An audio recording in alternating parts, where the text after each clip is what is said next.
Now, let me ask you something. Do you ever feel alone?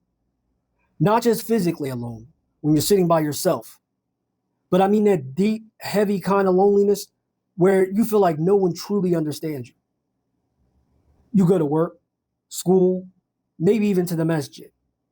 But when you step back, it feels like you don't have that circle of brothers or sisters around you who are actually truly there for you. Those people that you can lean on when life gets hard, who are going to remind you of Allah when your heart feels weak. It's one of the quiet struggles of being a Muslim in America or the West, or even in a lot of these expat countries. We live surrounded by tons of people, but yet we still feel isolated. And if we're honest, sometimes it feels like we're fighting this whole entire battle of life on our own. But here's the thing. By the end of this video, bi'idhnillahi ta'ala, you'll not only understand why this loneliness is eating away at us, but also you're going to understand what you can do starting today to start building those real authentic bonds of brotherhood and sisterhood that we've all been craving for years. So let me ask you a straight question. When was the last time you felt that you had someone that you could call up at 2 o'clock in the morning if you wanted to? Now, not for the gossip and the nonsense and all of the rest of that, but because you knew that they would remind you of Allah and they'd have your back no matter what. But here's the good news. Islam gives us the exact framework to fight all of this loneliness. You have to understand that brotherhood and sisterhood aren't just nice extras in our deen. They're a central idea. And when we actually live by them, that sense of emptiness starts to fade away. We find strength that we didn't even know we had. Now, this is the part of the video, as all of you know, who generally watch my videos or participate in our discussions and may be a part of the Patreon, the Next Level Muslim group. Shout out to everyone and all of our new members. If you haven't joined, the link is in the description for this video. But in this particular section, I discuss why this topic is important from 3 different lenses. From the personal lens, from the community lens, and from the future lens. So what do you say we get started? Now, in terms of the personal lens, loneliness is crushing tons of individuals.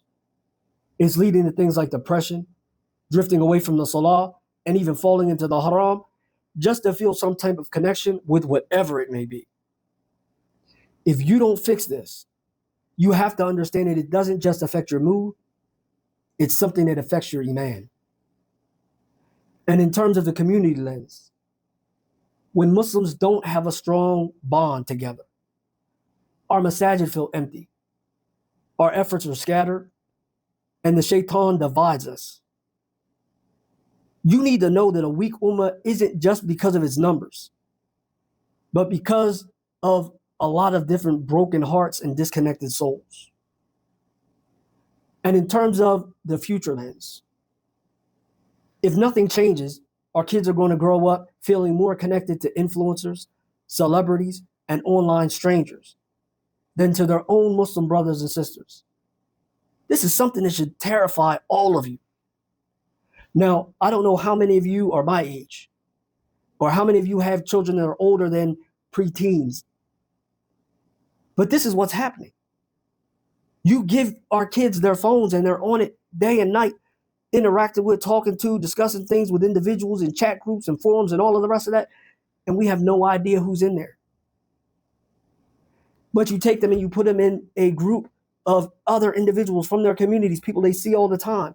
They hear their names all the time, and they clam up because they're not comfortable being themselves, but they can be this way with these other individuals. This is something we all need to be fearing because of the fact that we know that the Prophet ﷺ told us that the man is on the way of life of his close companions, and he warned us from taking bad companions. We should want better than that for ourselves and for our children. Now pause for a second and reflect on everything I just said to you. Which of these 3 lenses hit you the hardest? And write it in the comment section. Is it your own personal loneliness? Is it the weakness of our communities? Or is it the future of your family and your children? Now, how does this affect our actual everyday lives? For some of you, it looks like this. You're out grinding all day at work. You come home, you drink, and you realize that you have no one that even bothers to check on you for the sake of Allah. No one to ask, how was your day? What did you get into today? How are you feeling? And for some of you sisters, you feel like if you don't show up for everybody else, then no one's going to show up for you. And even at the masjid, you might feel like people are friendly on the surface, but in reality, you don't even have one sister who truly knows you and you know her. Y'all know each other's struggles. This shouldn't be like this. And for many of us, we're scared to even open up. We're scared that if we admit that we're struggling, that the people are going to judge us. So we just keep that smile on our faces. But we all know that inside we're exhausted. Now tell me, does this sound familiar? You scroll online and you see Muslims, subhanAllah, laughing together, traveling together, supporting one another. And then you wonder, wait a minute, where's my circle like that? And then you start doubting yourself and you ask yourself, what's wrong with me that I can't find that type of bond?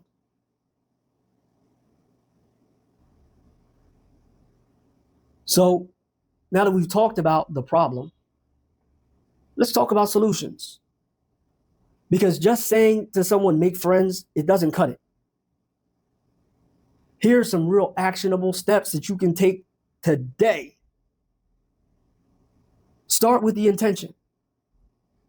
Remind yourself that seeking brotherhood and sisterhood isn't about what we would call popularity. It's an act of worship. The Prophet ﷺ, as we just mentioned, said that a man is upon the way of life of his close companion. So let each one of you look at whom he befriends. When you seek out righteous company or companions, you're actually doing some work to protect your iman. Also, show up consistently. Loneliness does not break by accident. You can't just go to the masjid once every 2 months and expect to feel connected with individuals. Choose one gathering, a halaqah, a study circle, even Jumu'ah, and be consistent. People only begin to recognize you and open up after repeated presence. And another thing, be the friend that you're looking for. And this is huge. Stop waiting on someone else to call you. Be the one that makes the call. Stop waiting on someone to check on you. Be the one that checks on other individuals. Because true brotherhood and sisterhood are built on giving, not demanding. You could find one, not 10. You don't need a whole crowd. You need 1 or 2 sincere companions. The Prophet ﷺ built a whole ummah. But within it, he had close companions like Abu Bakr. Focus on quality, not quantity. Create small circles. Don't wait for the masjid to organize it. You and 1 or 2 friends can start a weekly Quran reading, a short reminder session, or even just meet for coffee and talk about your struggles, your problems, what's going on in your lives. Whether we talk about it dealing with the dunya or the deen. Keep it simple, but make sure to keep it consistent. Consistency is the key. And then there's dua and patience. Sometimes it takes time to find the right people. Don't give up. Ask Allah. Raise your hands and say, oh Allah, grant me righteous companions who remind me of you and bring me closer to the Jannah. The hearts are in Allah's control. He can bring the right people into your life when you are yourself sincere. Now, I want you to imagine this. What if in 6 months you weren't alone anymore? What if you had two companions who really were down for you and supported you, who made dua for you and reminded you of Allah when you were slipping? How much lighter would your life feel? How much stronger would your iman be? Now, I want you to reflect on this and share in the comments. What do you think is the real reason so many Muslims today feel so lonely?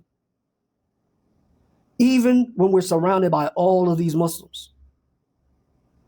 Be real and be honest. I really want to hear your answers. And look, if this message hit you, don't keep it to yourself. Someone you know right now is struggling with this exact same problem we've been talking about, which is loneliness. So do two things. Make sure you like the video. That way more people will see it. And share it with one of your friends that you care about.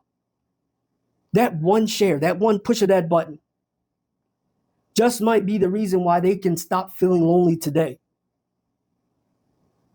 And more importantly, comment below with your thoughts. Because it might be that your words will encourage another Muslim who's scrolling through and they need help and push them in the right direction. Brotherhood and sisterhood won't rebuild themselves. We have to take the steps. And it starts right here, right now.